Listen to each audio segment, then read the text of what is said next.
अस्सलाम वालेकुम।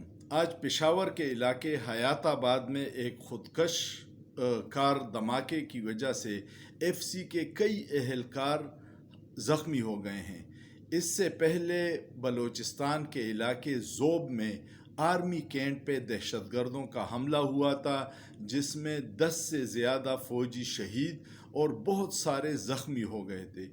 ये अब कुछ अरसे से तवातुर से मुल्क की हालात ख़राब करने की कोशिशें हो रही है और इदारों अपनी ज़िम्मेदारियां बहुत अहसन तरीके से अंजाम दे रही हैं, लेकिन हर मुहिब वतन पाकिस्तानी तशवीश में मुब्तला है कि नई लहर की वजूहात क्या हैं।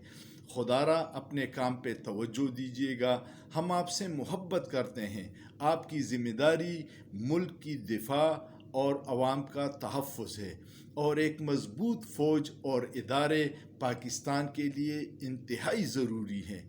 सियासतदानों पे छोड़िए, आप अपनी ज़िम्मेदारियां अपनाइए। हम आपसे मोहब्बत करते हैं और आप इस मोहब्बत का जवाब अवाम का तहफ़्फ़ुज़ और पाकिस्तान की हिफाजत की सूरत में हर वक्त हमें देते हैं। सोचिए, सोचना जुर्म नहीं है।